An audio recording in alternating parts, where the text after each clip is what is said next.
مجھے یہ بتایا جائے 1,10,000 یا باروایت دیگر 14,000 امت مسلمہ کے معصوم لوگوں کو قتل کرنا یہ کون سا اجتہاد ہے؟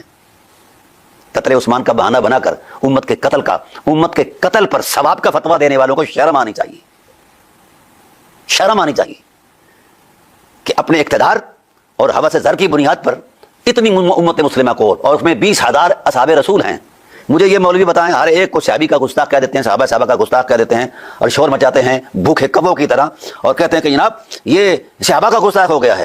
ہاں میرے نزدیک صحابہ کا گستاخ بے دین ہے، پر جس نے رسول کی بالواسطہ گستاخی کی ہے اس کے دین پر آپ گواہیاں دیتے ہو، شرم نہیں آتی؟ جو اہل بیت کا گستاخ ہے، کیا اہل بیت اصحاب نہیں ہیں؟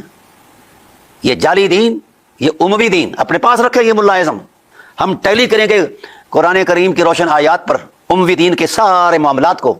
اگر تو حسب قرآن نظر آتا ہے تو پھر ضرور ہمیں قبول کرنا ہوگا، اگر حسب قرآن نہیں آتا تو یہ کبوں کی طرح کائیں کائیں کرنے والے مولویوں کو حیا آنی چاہیے کہ کسی شریف النفس آدمی کی جناب اللہ عزت نفس کو کس طرح اچھالا جا سکتا ہے، اس کے وقار پر کیسی بات کی جا سکتی ہے؟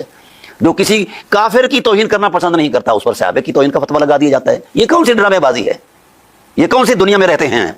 وہ اصول بتائیں، جس اصول شرعی دلیل شرعی کی بنیاد پر، کہ جس دلیل شرعی کی بنیاد پر یہ یزید کی خلافت کا اعلان کیا گیا ہے۔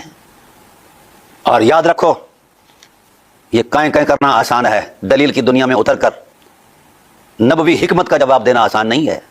رسول دو عالم صلی اللہ علیہ وآلہ وسلم نے جس وقت ٹائٹل دے دیا ہے کہ خلافت راشدہ جو ہے اتنے عرصے تک ہے اور اس کے بعد آنے والی حکومت ملک عزوز ہے، جس سے تب نبوت نے نفرت کا اظہار فرمایا ہے، اور آپ اسے نظام کہتے ہیں، خلافت کہتے ہوئے شرم نہیں آتی؟ خلافت کا کون سا اصول ہے؟ آپ خلافت راشدہ کا پس منظر پڑھیں، اس کی برکات پڑھیں، اور اس ملک عزوز پر مسلم امہ کا جتنا خون بہایا گیا ہے اس کا ذرا منظرنامہ تو پیش کریں۔